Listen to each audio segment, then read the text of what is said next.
Ya estamos de vuelta en Negocios Televisión, pendientes de la última hora también, como siempre, con el mejor análisis, midiendo el impacto de esta decisión de Donald Trump, esta pausa de un mes en los aranceles con México, las amenazas a la Unión Europea. The Telegraph reportaba hasta un 10% de aranceles a los bienes importados. ¿Qué pasará con Canadá? ¿Qué pasará con China?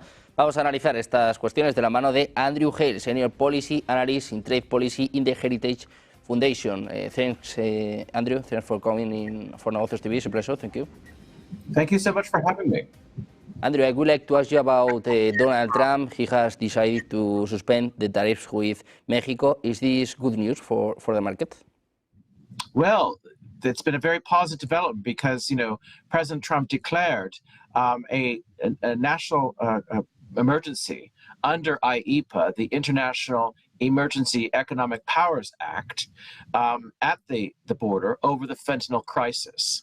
And the very positive and mature response of President Claudia Sheinbaum of Mexico has been that she, of course, had a telephone conversation, a very cordial conversation with President Trump earlier today.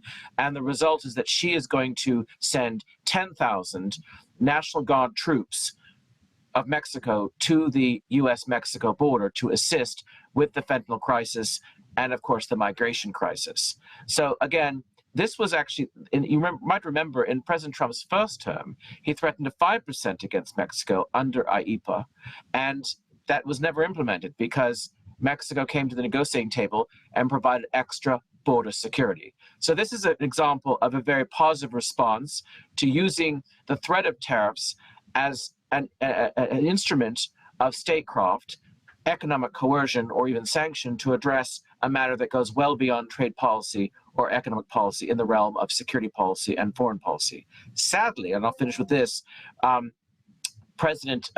Minister Trudeau of Canada has responded not in like kind. He's responded with retaliatory tariffs. He's threatened retaliatory tariffs, and all he had to do was show the maturity and cool head that President Sheinbaum has shown in actually beefing up border security in Canada.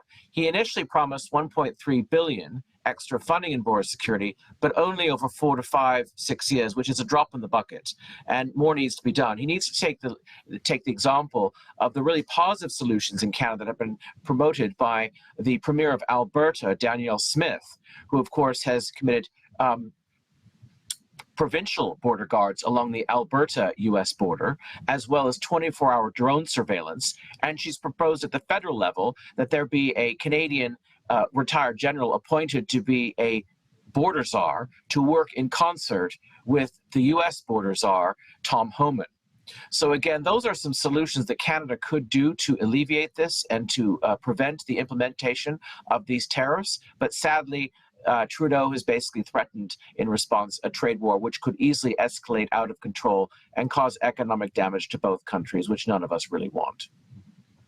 Andrew, and where is the Trump's ultimate goal? Why is he using these threats? What wants he to win?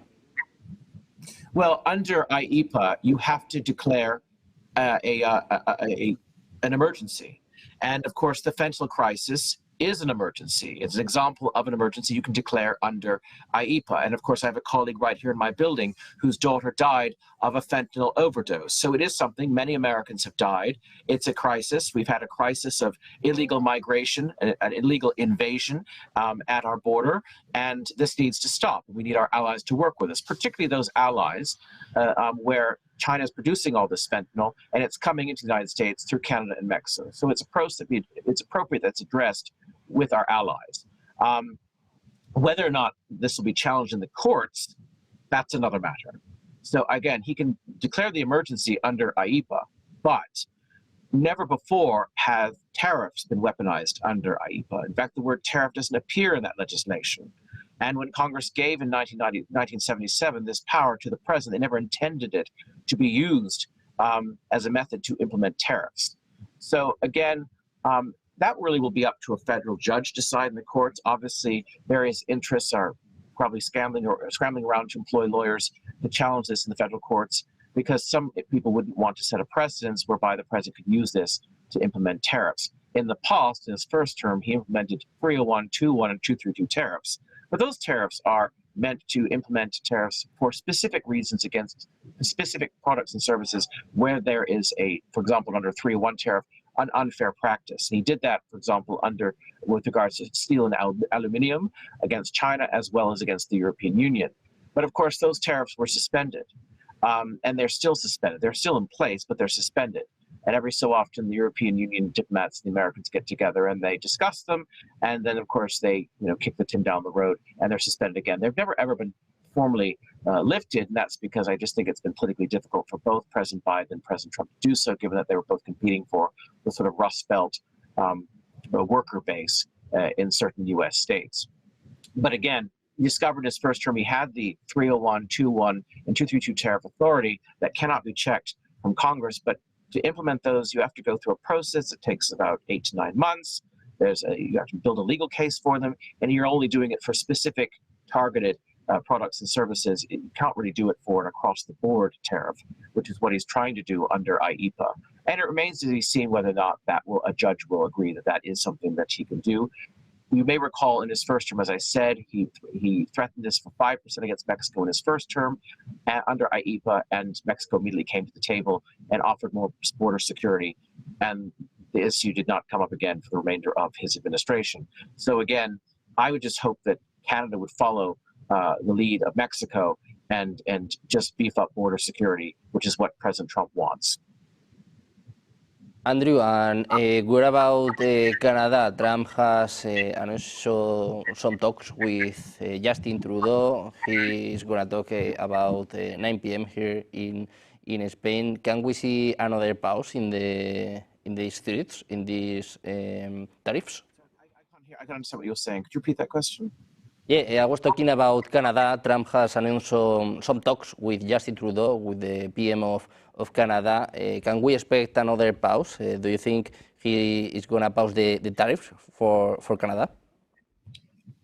That ball really is in Canada's court, and it's up to Canada if they want to, engage in a trade war with President Trump, which I think he's perfectly willing to do, or are they going to follow the lead of Mexico and actually just commit more to border security? And the solutions have already been articulated by Premier Daniel Smith of Alberta.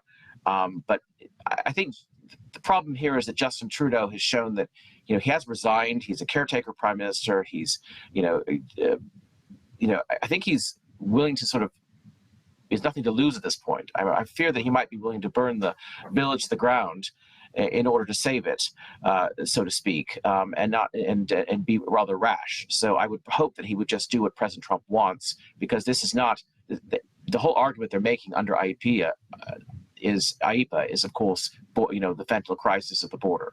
So if he just addresses that, as opposed to engaging in a trade war, that'd be better for all concerned. But there's a greater problem there. Under Prime Minister Trudeau, there's been a huge infiltration in the entire, Canadian state and infrastructure there in Canada of the People's Republic of China. He's been very close to the government of the People's Republic of China.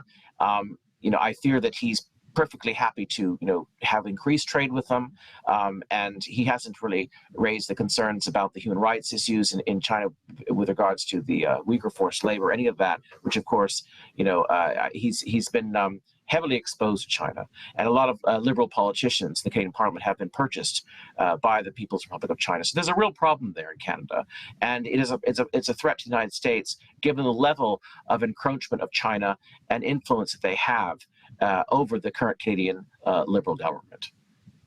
The last question, Andrew. The Telegraph is reporting that Donald Trump is waiving some tariffs, 10% of tariffs for the European Union. What do you think about Europe? Could we see some tariffs in the next weeks? It really depends if he goes back to what he did in his first term with regards to 301 tariffs on specific products, or if he's going to try to weaponize IEEPA again. And the question, of course, there is, you have to declare an emergency. Now, there is an emergency that we have here in the United States at the border with regards to the fentanyl crisis, with the Canadian-U.S. border and the Mexican-U.S. border. What's the emergency he could declare under IEEPA? I just don't know. I can't see So I can't really imagine one right now where there's an emergency that we have with the European Union that would justify. I think he's on legally safe ground because there is an emergency. Fentanyl is a huge crisis, and I think that is a justification for IEEPA in this circumstance. It remains to be seen whether or not the tool that he wants to use a judge will allow, which of course is the tariff. But with regards to the European Union, I'm just uncertain as to what emergency he would declare to use IEEPA in that context. And I think it's more likely that he will weaponize the 301 tariffs again, like he did in his first term, with regards to the 301 tariffs over steel and aluminium, which of course were suspended, and they're still in place, but they are suspended. So he could actually lift the suspension of the 301 tariffs with regards to steel and aluminium. But that's a different legal instrument of which he has control over, but it's a different context that they're more targeted. So it remains to be seen. I don't have a crystal ball. Bueno, pues pendientes de estas amenazas de Donald Trump. Andrew, thanks for coming for Northern TV. It's a pleasure. Thank you. Thank you so much. Thank you so much. It's a pleasure being here. Goodbye. Goodbye.